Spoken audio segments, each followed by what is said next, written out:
Et rebonjour, donc on se retrouve pour un petit épisode bonus, parce qu'au final on a continué un petit peu la discussion en backstage après l'enregistrement du podcast sur la pensée positive, et du coup on s'est dit pourquoi pas juste vous en faire profiter, et donc nous revoilà, voilà, sans script, sans rien du tout, en free talk.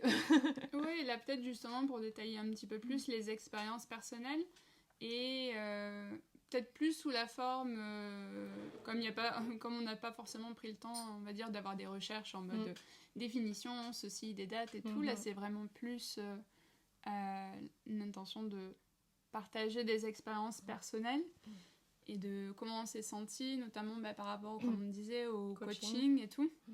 Parce qu'il y a plusieurs aspects, j'ai l'impression de justement, en dehors de la pensée positive et tout, il y a plusieurs aspects qui était assez intéressant à aborder. Ouais. Et après, comme on disait, c'est pas forcément pour diaboliser la profession aussi. Il y a des personnes... Oui, il y en a qui sont très bien. C'est ça, il y a des personnes très compétentes. Mais j'ai l'impression qu'on voit aussi pas mal d'abus, en fait, et même des dissonances qui émergent aussi, on va dire, après... et c'est souvent comme ça, des fois, quand il y a quelque chose qui émerge... Quelques années ou une dizaine d'années plus tard, on voit un petit peu plus facilement les dérives et aussi c'est vraiment ça. des choses qui ont marché, qui n'ont pas marché. Il y a même des personnes qui témoignent aussi à la fois de leur expérience en tant que client, mais aussi de leur expérience en tant que coach. Ouais. Et du coup, voilà, c'est plus en mode free talk un petit peu pour parler de ça. Ouais, il peut y avoir des choses intéressantes. Puis c'est vrai, comme on avait évoqué dans le podcast juste avant, on a toutes les deux des expériences assez extensives en fait dans la matière. Donc du coup, voilà, on peut juste parler un petit peu de tout ça, apporter un peu de perspective aussi et voilà, juste discuter. Prenez une boisson chaude comme nous on a fait là. on a refait un petit stock de boissons chaudes. Donc je vous invite à faire de même si c'est pas déjà fait. Ouais. Alors du coup, par rapport au coaching, c'est vrai qu'on parlait de l'aspect pensée positive et je trouve ça assez intéressant. Et c'est là que je faisais la distinction entre, mettons, coaching et thérapeute. Souvent, il y a un amalgame. Ouais, c'est ça. Et même, en fait, déjà, les coachs, ils sont pas... et c'est ça qui est fou, je trouve. C'est qu'en France, actuellement, il n'y a pas... il n'y a pas vraiment de reconnaissance, on va dire, en termes de diplôme. En tout cas, il n'y a aucune... on va dire, aucune formation d'éducation supérieure, en fait. Oui, il n'y a rien d'officiel. C'est ça. Et du coup, à chaque fois, c'est des certifications. C'est pas des diplômes à proprement parler, au sens où le diplôme, il est vraiment lié à un schéma universitaire, de formation secondaire. Hop. Je sais pas si on entendra les petites roquettes du distributeur. C'est pas grave, on est un félin à nourrir ici, donc s'il y avait un petit bruit mécanique, c'était le distributeur de croquettes. Mais du coup, je trouve ça... Déjà, juste ce prémisse, en fait, de... Bon, c'est des certifications. C'est beaucoup, je trouve, sur... Ça se joue à la réputation, en fait. Ouais. Et d'ailleurs, j'ai l'impression que les gens... on va dire, on les entend parler, mettons, sur YouTube ou sur Instagram. Et ça devient des sources, entre guillemets, de ce qu'on pensait être du contenu divertissant. D'un coup, ça devient une accroche pour vendre un produit, vendre une prestation et vendre un rêve aussi, un petit peu. Ça sort sur une mode aussi. Il y a beaucoup de gens qui ont jump on the wagon juste parce que ça marchait bien. Ils se sont dit, là, je peux faire de la thune facile, quoi. C'est ça, et je trouve assez intéressant aussi la pipeline de la personne, du coach qui aide les gens à devenir coach. Qui fait un petit peu MLM aussi, d'une certaine façon, c'est sans forcément le dire. D'ailleurs, MLM, attends, parenthèse, MLM, pour ceux qui ne savent pas, c'est Multi-Level Marketing. Ouais, donc c'est vraiment les entreprises commerciales un petit peu pyramidales, où il y a une personne au-dessus qui recrute d'autres personnes à faire la même chose qu'elle, et il les incite à recruter d'autres personnes pour faire la même chose, et ainsi de suite, en fait, pour enrichir à chaque fois la personne un petit peu plus au-dessus. On retrouve souvent ça pour des ambassadeurs de voyage ou des ambassadrices voyage, c'est un peu ça, quoi. Ou beauté, des choses comme ça, des ça, mais bon. Tupperware, par exemple, c'est ça. Ouais, il peut y avoir pas mal de dérives aussi, surtout si ça demande, un investissement. Mettons, dans la MLM, il y a beaucoup ce problème d'investir beaucoup dans des produits, par exemple. Ouais. Ou des certifications. Oui, c'est ça, ou devoir payer des certifications, devoir payer des kits de départ et ensuite devoir les vendre, ou devoir trouver des clients et devoir maintenir ça, quoi. Mais en dehors de ça, le coaching, pour le coup, c'est vrai que notre approche, on va pas citer de personnes, oui, ça sert à rien. Mais c'est vrai que on n'est pas là pour ça. Ouais, c'est ça. Et parce qu'en plus, on a été, associés à la même personne. Oui, on a suivi la même coach pendant un temps, moi d'abord, et justement, après ce que j'ai trouvé des choses intéressantes dedans. Non, mais il y avait des choses intéressantes. Mais parce que nous-mêmes, on a pu bien se... Je pense qu'on était déjà un peu équipés à la base pour pouvoir recycler ce qu'on avait eu. On n'était pas brainwashés, quoi. Mais en tout cas, je pense que moi, là où j'ai trouvé de l'intérêt, entre guillemets... je dirais pas justement, je trouve que j'ai pas non plus eu zéro bénéfice, mais j'ai l'impression que c'était pas tout à fait... j'ai tiré bénéfice d'une façon un petit peu autonome et indépendante, détournée, en fait, mais moi aussi, de l'objectif de base, entre guillemets. Mais pour le coup, quand même, ça m'a...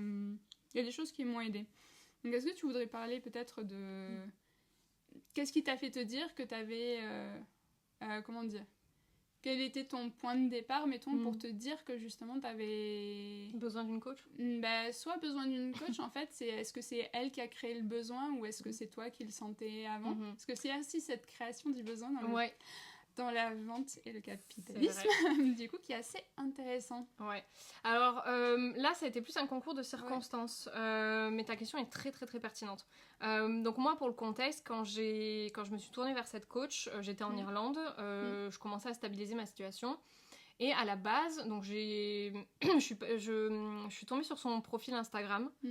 Via une suggestion Instagram parce qu'il y avait quelqu'un en commun, je sais même plus qui, je sais plus d'où c'était venu exactement, mais en gros je l'ai rencontrée via Instagram et elle commençait un peu juste à prendre un peu de l'essor et tout, elle avait que quelques petits milliers d'abonnés, maintenant je crois qu'elle est à plus de 100 000 et quelques, j'en sais rien en fait, ça fait longtemps que j'ai pas suivi, mais je sais que déjà moi quand je l'avais quittée elle avait bien augmenté son following et en fait donc moi je l'avais contactée parce que donc j'étais tombée je crois sur une de ses stories ou un de ses posts qui offrait une demi-heure d'appel, je crois, gratuit pour voir. Et moi, à ce moment-là, ma problématique, c'était de dénouer un peu ma créativité parce que je sentais qu'il y avait quelque chose de bloqué, quelque chose de noué. Et donc, j'avais un premier appel avec elle qui avait été assez efficace. Elle m'avait fait faire un exercice de visualisation et j'avais bien vu le robinet qui était rouillé, puis après qui s'est dérouillé, qui a fait sortir l'eau qui coulait. Et donc, c'était la créativité. Mais en rétrospective, je me rends compte que ça, je pouvais le faire toute seule aussi. Elle n'a pas été... l'expérience m'a plu, mais là, je pense qu'on revient au côté dopamine qu'on a évoqué dans le podcast précédemment. Et puis après, j'avais bien aimé sa vibe. Elle était Capricorne, et par rapport, si on fait un petit point astrologique, je crois que c'est mon milieu du ciel, le Capricorne, pour moi, je crois. Non, c'est ta maison 6, donc plus la maison du travail, en fait, et de la vie quotidienne. Ouais, et en fait, du coup, pour moi, à ce moment-là, elle incarnait un petit peu... un idéal professionnel. Un idéal professionnel. Dans ce sens-là. Oui, parce que du coup, c'était une nana qui avait réussi à, justement, un peu se faire toute seule, à créer une communauté autour d'elle. Ce qui, moi, c'est un truc que j'essaie de faire mais que je galère, et en même temps elle réussissait bien, elle avait une discipline aussi. Ouais, j'ai l'impression que c'était la discipline au sens où par rapport à, en tout cas petit parenthèse astro, mais du coup par rapport à ta maison 6, d'avoir quelqu'un avec un soleil en Capricorne en fait en face de toi, ça va te montrer une façon de comment est-ce qu'on peut travailler au quotidien, enfin c'est des choses beaucoup du quotidien, et du coup ça te montre des façons en mode si on est discipliné on arrive à avoir ces efforts là, en tout cas ça te montre une personne qui est constante, qui est rigoureuse, qui accomplit aussi des choses dans la matière en fait, et qui a des résultats assez tangibles, au sens où par exemple c'était une personne aussi, le Capricorne c'est un signe assez lié à l'argent aussi, et à l'accumulation de richesses, ou en tout cas de puissance, de patrimoine un petit peu sur la durée comme ça, avec un côté de presque d'accumulation qui tient après la mort en fait aussi, même si c'est pas forcément le but total du Capricorne. il peut y avoir ces aspects-là, en fait, de très, très assis, très stable, très, assez riche et puissant, en fait. Et je pense que ça a pu te servir comme ça d'inspiration, effectivement, moi j'ai envie que mon travail me rapporte.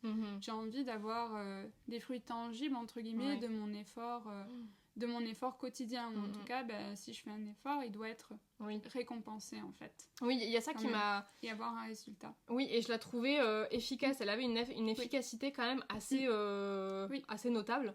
Et c'est vrai qu'il y a quelque chose comme ça qui m'a séduit chez elle. Puis honnêtement, c'est une femme belle. Enfin, c'est une belle femme. Et pour moi, ça a participé à ça aussi, clairement. Enfin, on peut pas le nier, l'aspect esthétique a joué aussi, surtout via Instagram. Mais c'est vrai que moi, au début, voilà, c'était un peu ça... ce truc qui m'avait mis dedans. Et après, je crois que je l'ai eu pendant 1 an, à peu près. Un petit peu plus, peut-être. Peut-être un petit peu plus. Oui, parce que c'était... Il y a eu plusieurs parties. Oui, parce qu'en fait, le premier contact, c'était en septembre 2019. Et j'ai quitté le deuxième programme que j'ai fait avec elle en janvier-décembre 2021. Janvier 2021. Donc c'était un peu plus que ça. Donc c'est vrai qu'effectivement, je reviens sur ce que tu as dit, il y a des choses qu'elle a apportées qui étaient bien aussi. Mais en fait, il y a eu un moment de bascule dans son coaching ou dans sa façon de coacher qui pour moi a été à un point de non-retour où j'étais, non là je quitte le wagon parce que ça correspond. C'était plus la personne que j'avais connue au début. Et même ça se voyait sur son visage, il y avait des traits plus durs, sa façon de coacher était moins douce, moins empathique. Je sais pas, il y a une dynamique, je l'ai vraiment senti entre décembre et janvier où pouf, il y a un truc qui a shifté et moi de suite ça m'a plus du tout correspondu. Son anniversaire peut-être. Effectivement, peut-être qu'elle a mis des intentions sur son anniversaire et tout, je sais pas. Mais moi ça a été un point de rupture où vraiment j'ai senti qu'il y avait je suis pas la seule à l'avoir senti et avoir quitté le programme, et sa réaction quand on a quitté le programme a été assez révélatrice aussi, quoi. Oui, et je trouve ça intéressant que d'ailleurs on en ait parlé dans le côté pensée positive et tout, et je trouve assez révélateur du côté pernicieux des fois de la pensée positive, au sens où pour moi c'est pas une personne qui était très positive en dehors de ce que je peux penser du Capricorne. On va dire que je trouve que justement c'est une personne très très rigide, assez exigeante même envers elle-même et tout. Avec beaucoup de difficultés qu'elle avait évoquées en fait, et comment dire, un rapport à la rigueur et au travail qui sont assez intenses, mais justement avec ce côté de voilà quoi, c'est des efforts qui paient, et qui paient quand on croit en soi, quand on croit en son projet, quand on se fait confiance à son instinct, à son intuition. Et je pense que c'était ça qui était assez séduisant, entre guillemets. Et d'ailleurs, un de ses arguments de vente, j'ai l'impression, c'était le côté de je vais pas vous envoyer je vais pas vous flatter pour rien, je vais pas vous dire que tout va bien alors que ça va pas, ou je vais pas vous dire que vous allez y arriver alors que il y a pas forcément les signes en place, entre guillemets. Pour le coup, elle était pas là a priori pour une mytho, quoi. C'est ça, mais du coup j'ai l'impression que ça faisait d'elle une personne assez dure en fait. Aussi.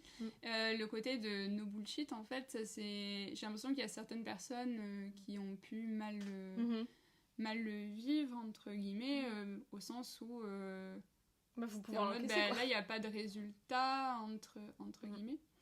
Et en soi j'ai l'impression que du coup ce côté no bullshit, ça, enfin je pense que même les personnes un petit peu plus chill sont quand même des personnes vulnérables, mais j'ai l'impression que ça a attiré aussi beaucoup de personnes assez vulnérables, ou en tout cas avec des circonstances et tout. En fait, moi dans les programmes où j'étais, il y avait beaucoup de personnes qui étaient plus...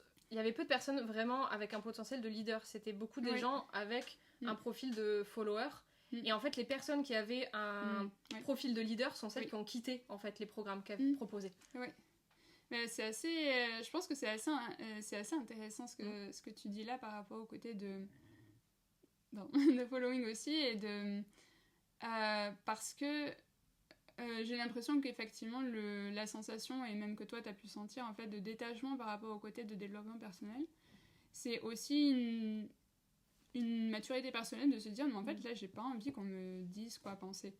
Et souvent j'ai l'impression que dans le coaching, même si c'est valable aussi, il y a ce côté de je veux quelque chose mais je ne sais pas comment y arriver, et du coup j'ai besoin d'être coachée, au sens où le coaching littéralement c'est et de la formation, donc littéralement de côté de l'information, des données de comment faire quoi, et de l'accompagnement. Donc c'est un côté de à la fois mental, intellectuel, d'avoir une personne qui nous informe, et en même temps quelqu'un qui nous soutient. Et c'est là en fait où je trouve que c'est compliqué, parce que c'est qui nous accompagne, mettons un coach sportif, il y a ce côté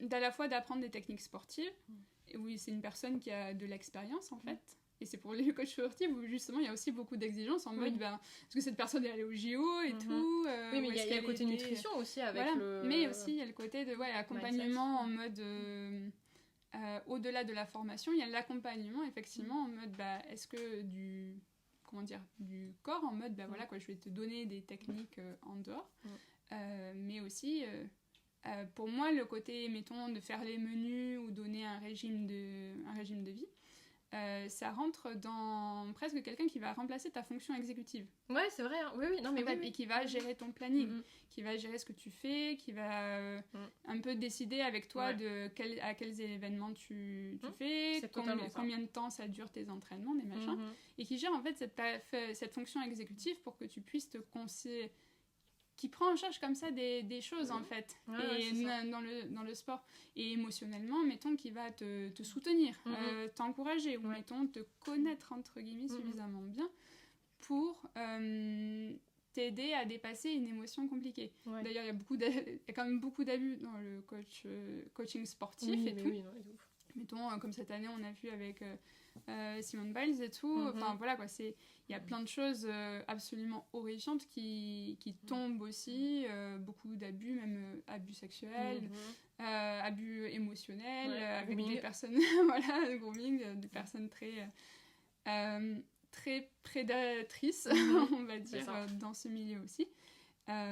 Et d'une certaine façon, pour moi, c'est pas non plus étonnant que ce soit des choses comme ça qu'on retrouve des fois aussi dans le coaching, juste qu'ils soient professionnels ou pas,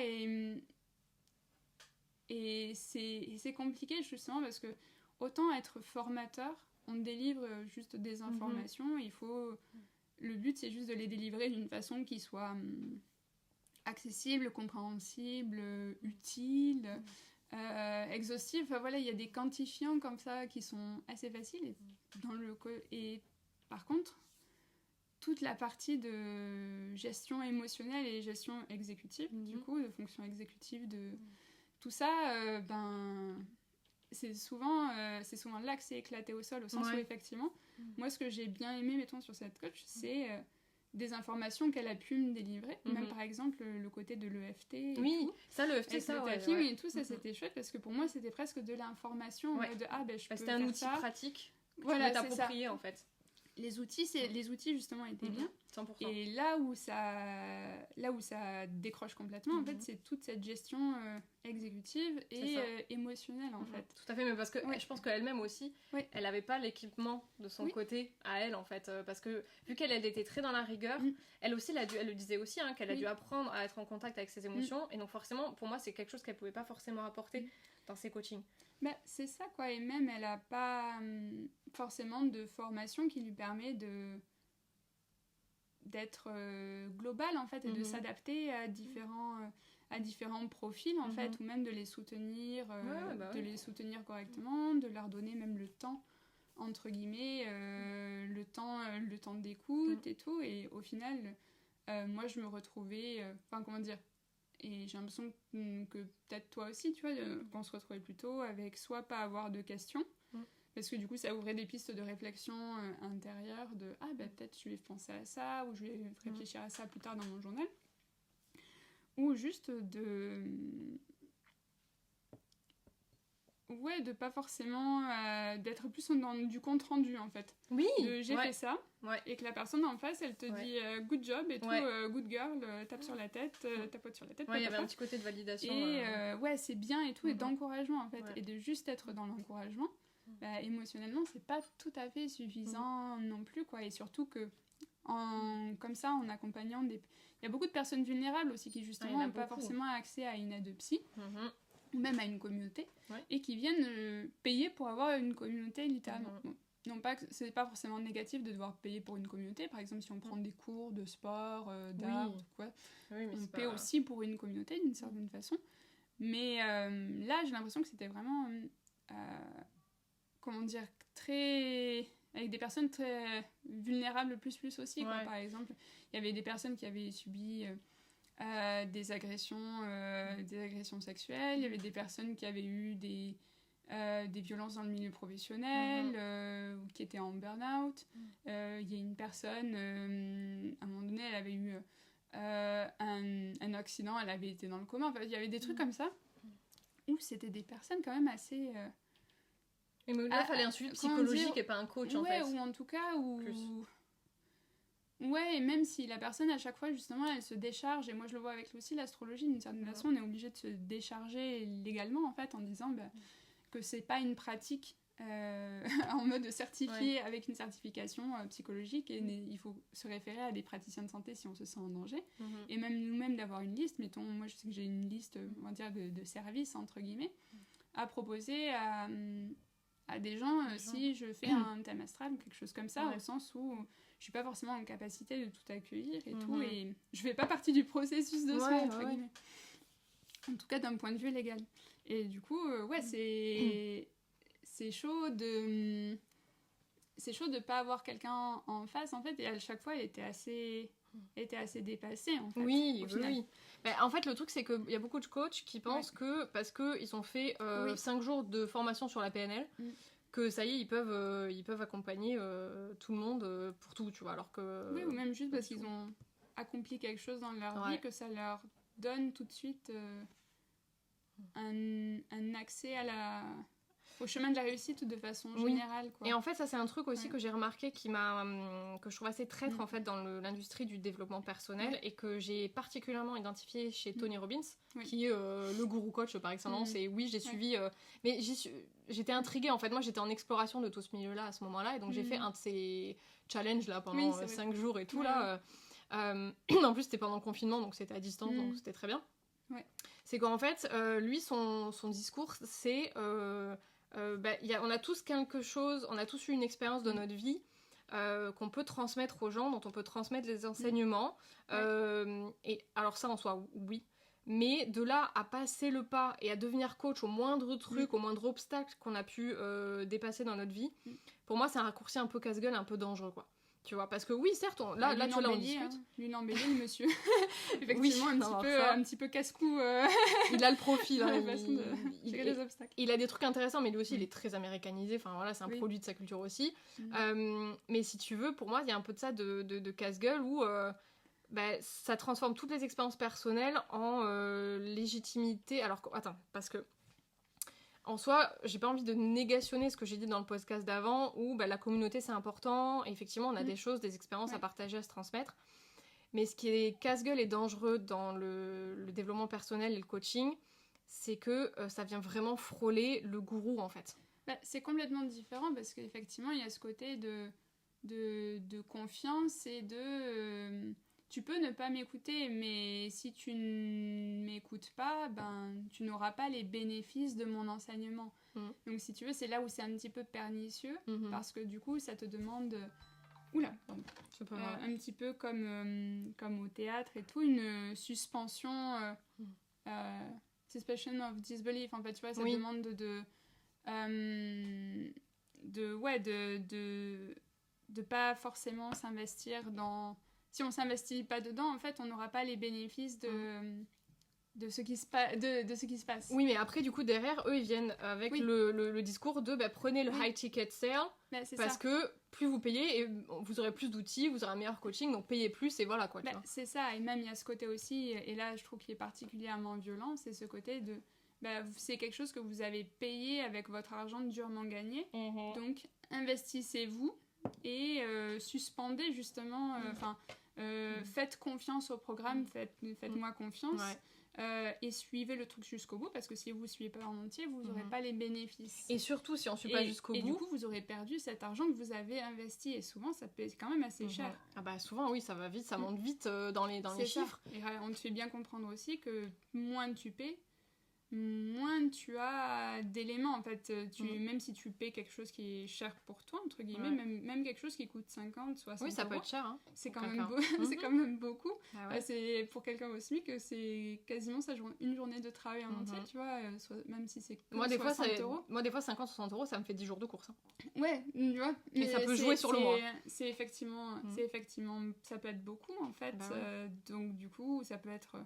un vêtement dont on a besoin, des chaussures, enfin tu vois, il y a plein de choses que ça peut être aussi pour la personne, et du coup c'est de dire en plus ça c'est un point d'accès, mais il y a un truc VIP, mais il y a un truc en plus, mais il y a des optionnels, mais il y a un cahier en plus pour 20 €, mais il y a ça, ou alors vous aurez pas le ticket, et du coup c'est un site où en mode vous investissez en vous-même et tout, et du coup, je trouve ça assez... toxique. Ouais, je trouve ça assez violent. Et en soi, je trouve que c'est amèrement, en fait, quelque chose qui est un produit, parce que c'est dans un modèle capitaliste avec des tunnels de vente et tout, et des techniques. Là où, en fait... techniquement, c'est une communauté, en fait, au sens où, effectivement, de partager des expériences de vie, et des réussites, et des échecs, des succès, des mésaventures, des détours. Tout ça, en fait, c'est des choses que, techniquement, on a gratuitement dans une communauté, en fait. Tout à fait. En plus, là où tu vois que c'est un peu toxique, c'est qu'il y a un discours culpabilisant si tu suis pas le programme jusqu'au bout. Oui, c'est ça, ou en tout cas, que tu n'auras pas les effets, que tu auras investi pour rien, en fait. Et que même tu te seras trahi toi-même, vu que tu avais posé l'intention de le suivre en entier, alors que tu le fais pas. Et du coup, tu t'es trahi et tu t'es abandonné. Voilà. Donc, t'es encore plus loin que là où t'avais commencé, quoi. C'est exactement ça. Et ça, pour le coup, pour moi, ça, c'est un red flag. Red flag de ouf, quoi. Ouais, grave. Non, mais c'est... Ouais, c'était... Je pense que c'était important de mentionner un petit peu tout ça et tout, parce que c'est vrai que presque la pensée positive, elle vient comme un selling point, en fait. Mais derrière, il y a plein de choses aussi. Et justement, il y a beaucoup d'ombre aussi de la part des coachs, et j'ai l'impression aussi qu'avec du recul, là on voit qu'il y a plein de personnes qui disent là en fait je faisais ce coaching, mais dans ma vie personnelle en fait c'était le chaos et je faisais exactement l'inverse et tout, et j'arrivais même pas à suivre mes propres conseils. Ou alors je me suis rendu compte que ça marchait pas vraiment, entre guillemets, ou alors les gens venaient pour moi, mais en même temps mi-parcours j'ai dû déléguer des choses, et du coup c'était plus vraiment moi, et les gens payaient quand même en pensant que c'était moi.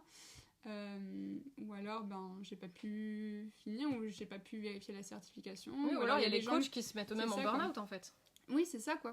Et qui sont là en mode je disais aux gens de prendre soin d'eux, et en fait c'était pas le cas pour moi. Ou alors des coachs aussi qui ont formé très gros guillemets d'autres personnes, et qu'au final ces autres personnes elles ont fait n'importe quoi parce qu'elles avaient encore moins de formation, quoi. Donc c'est... Oui, puis en plus ça incite beaucoup les gens à prendre des gros risques en mode high risk, high reward. Et ça aussi c'est très américain, mais il y avait aussi ça dans le coaching qu'on a eu, en mode à un moment donné il faut prendre des risques et tout. Il y avait une incitation aussi à tout voir à grande échelle, pas voir petit. Alors oui, ça peut être bien dans le sens où c'était la coach qu'on avait, elle était française, elle coachait des Français, et effectivement des fois ça peut être bien un peu de venir péter un peu les barrières de la mentalité française qui est sclérosée sur plein d'aspects. Mais le problème de ça, c'est que du coup en fait c'est passé de 0 à 220 quasiment chez tout le monde. Et il y a eu des décisions de vie dont moi j'en ai fait partie aussi, qui étaient en réponse à ce truc là, en mode faut pas avoir peur de voir grand, faut prendre des grandes décisions. C'était quand même pas mal aux extrêmes aussi, et elle-même elle avait fait mettons des déménagements ou des ruptures relationnelles et tout dans sa vie, et du coup elle s'en servait comme exemple de choses. C'est ça. Et en soi comment dire, c'est pernicieux aussi parce que, mettons, dans le cadre d'une communauté ou d'une amitié, en fait, on peut se permettre de demander aussi des choses personnelles à la personne. Et après, elle dit non ou pas. Mais en soi, par rapport à un coach, on peut pas vraiment lui demander des détails de vulnérabilité, en fait. Donc c'est forcément une version un petit peu édulcorée et présentée sous un angle, même pas positif, mais juste narratif, en fait, pour nous expliquer une corrélation, une logique entre son point A et son point B, sans nous autoriser à poser des questions sur l'entre-deux, en fait. Et c'est justement dans la relation d'intimité avec les gens, où qu'on décide ou pas de trouver que leur expérience est admirable ou qu'on a envie de la reproduire ou de s'en inspirer. En tout cas, ça permet de poser des questions par rapport à nous, juste par curiosité émotionnelle ou pour se sentir proche de la personne, ou pour juste témoigner du vécu d'une personne. En fait, pour moi, c'est ça aussi l'expérience, au sens où moi, ça m'intéresse d'entendre les expériences des gens aussi, même si elles ne me sont pas profitables. Et là encore, tu vois. Donc du coup, pareil, d'une certaine façon, c'est difficile quand, par exemple, le coach, il a une expérience sur laquelle on ne peut pas relate, ou justement, on ne connecte pas. Parce que du coup, d'un coup, ça brise un petit peu le mur aussi, et se dire, oh, pourquoi je suis cette personne, pourquoi je payais cette personne, elle n'a pas exactement l'expérience que j'attends, ou j'en tire pas quelque chose. Et du coup, c'est chaud aussi, tu vois, d'avoir cette réalisation en tant que client, en mode, ben là, en fait, cette personne n'a pas produit l'expérience, tu vois, donc ça tourne aussi les expériences en produit. Enfin, non mais complètement, non, mais c'est vraiment ça. Plein de choses comme ça, qui découlent de tout ce qu'on disait dans le podcast d'avant, donc allez l'écouter si voilà, parce que vous aurez plus de contexte. C'était un petit peu pour détailler et tout, vu que ça s'éloigne un petit peu du concept uniquement de pensée positive. Oui, voilà. Mais on pensait que ça pouvait être intéressant de détailler là-dessus, parce que c'est vrai que, enfin, le coaching, en soi, je sais pas si tu auras envie de vraiment complètement faire un podcast dessus. Mais... Oui, en soi, pas forcément, mais juste partager un peu. En fait, justement, on fait ce qu'on dit, c'est-à-dire, comme une communauté, là, on partage nos expériences, et après, c'est à vous-même de vous l'approprier, en faire ce que vous voulez. Nous, on vous donne pas d'injonction, en fait, on n'est pas là pour... voilà, enfin, soyez autonome, en fait, dans votre pensée, quoi. Voilà. En tout cas, c'était pour être un petit peu plus désorganisé, entre guillemets, et quand même branché dessus. Voilà, exactement.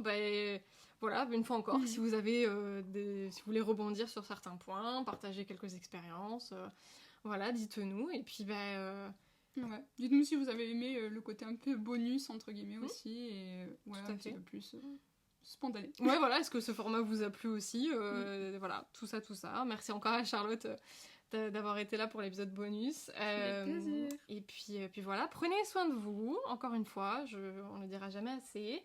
Une fois, faites un câlin. Voilà, allez chercher de la sérotonine. Voilà, à bientôt. Ciao. Ciao.